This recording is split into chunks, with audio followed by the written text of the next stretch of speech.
Island, here we come.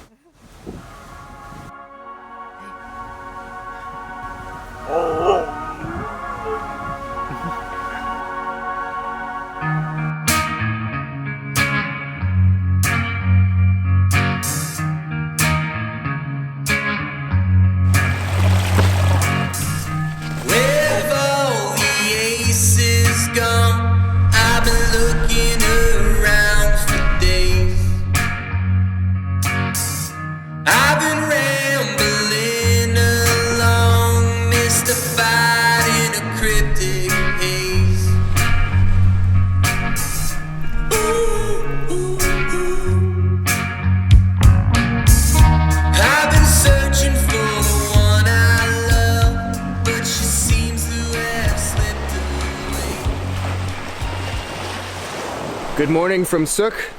Carlos and I are exploring on the beach, on a beautiful beach outside of Sooke. And the sun's out, which makes out for the terrible night we had last night sleeping in the car. It was very uncomfortable because it was raining. There really wasn't any other better options, but this is a beautiful beach down here in Sooke. Nina's running around on the beach, wild and free, the way that she was meant to be. And we're gonna hike out to Cabin Point.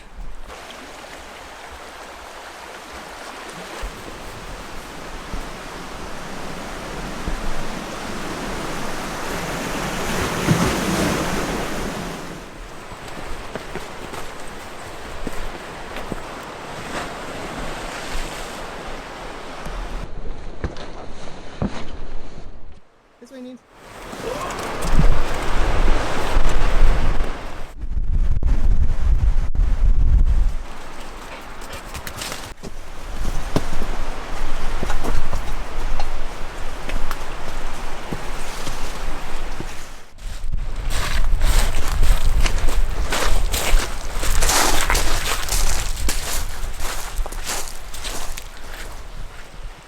Cabin Point in East Sooke Regional Park is reached via a 10-kilometer return trail that goes up and down over the rocky and rugged coastline, looking out over the Juan de Fuca Strait.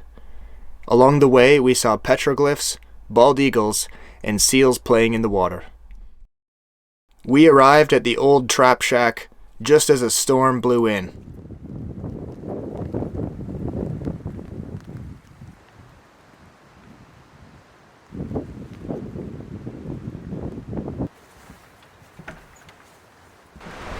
We made it to Cabin Point. You can see the rain blowing sideways, so we're glad to have this shelter to hunker down in.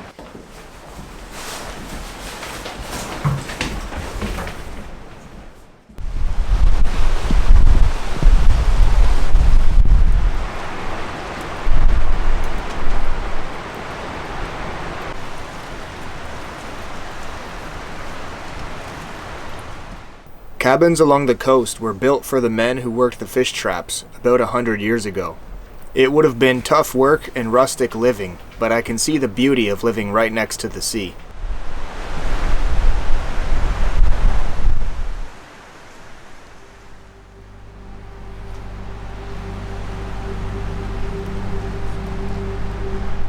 Definitely some special place. Vancouver Island is so beautiful. This is the wild Pacific Northwest coast, rugged and beautiful. And Cabin Point here, it's absolutely stunning in the sunshine.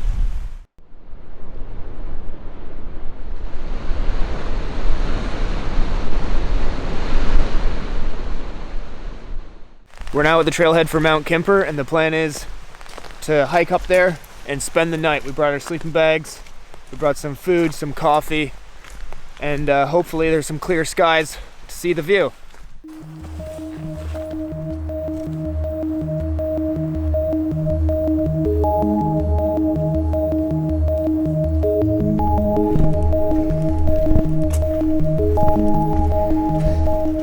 Okay, just made it up to Mount Quimper Lookout in about an hour and a half, which is pretty good. The views are up here. I can see the ocean and the Strait of Juan de Fuca in Victoria. The views up here are great. And this is gonna be our Airbnb for the night. A room with a view. Awesome. Delicious ocean air up here on Mount Quimper. A little bit drafty in here, isn't it? Yeah, and it's cold. For Vancouver Island standards. Yeah.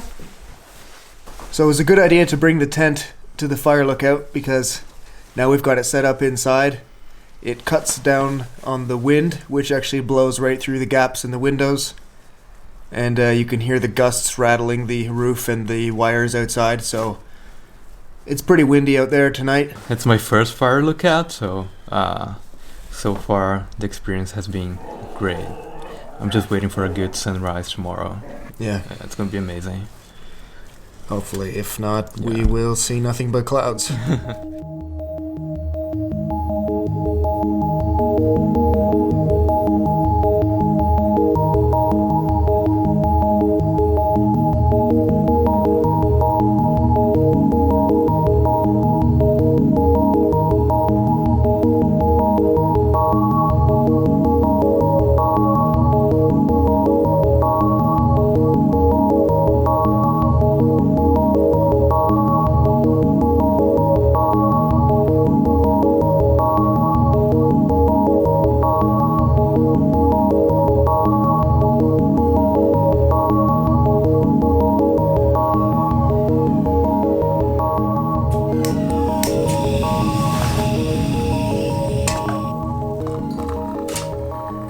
So it was pretty chilly last night, but we woke up to a beautiful, clear sunrise.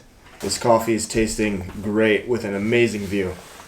I have no complaints to wake up to this beautiful place.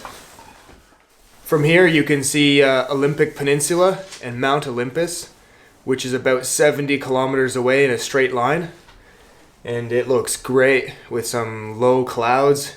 Manual Quimper Fire Lookout is built in 1951 and is one of the last used fire lookouts on Vancouver Island.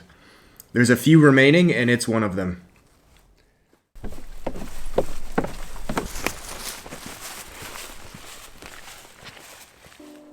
We are walking along the Sooke flow line, which is a concrete abandoned aqueduct which runs 44 kilometers, snaking through the forests and hills above Sooke, close to Sooke Potholes Provincial Park. It's a huge pipe covered in moss and ferns and vines. Really beautiful. They're just this unique place and a piece of history. This is Canada's answer to the Roman aqueduct.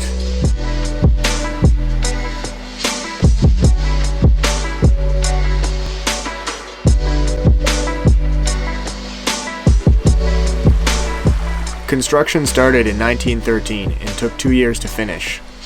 This feat of engineering brought clean drinking water to the city of Victoria.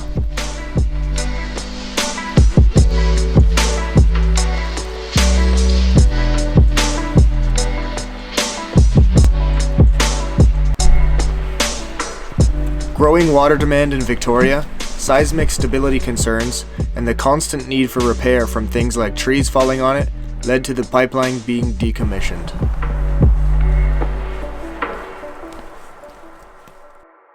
Down by the bay, a different kind of abandoned relic caught my eye.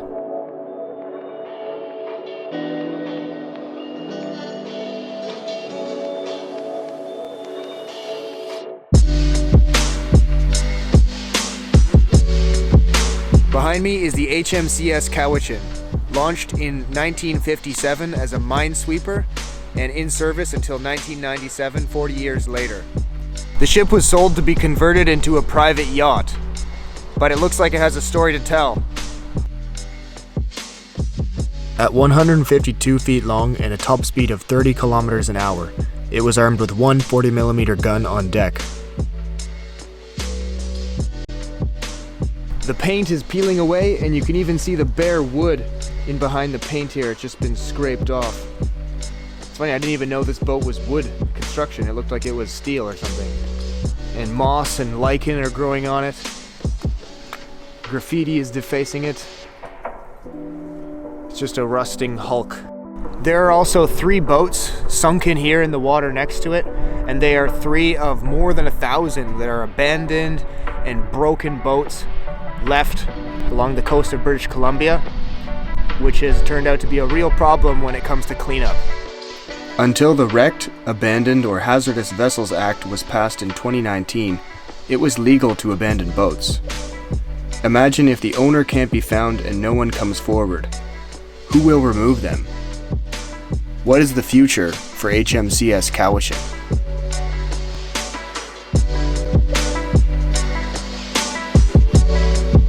Sooke, you did not suck. We'll have to come back for a second visit. Music by John Worthy and the Bends, Rod Hamilton and Tiffany Seal, and Drake Stafford. As usual, the links are down below in the description. Thank you for watching.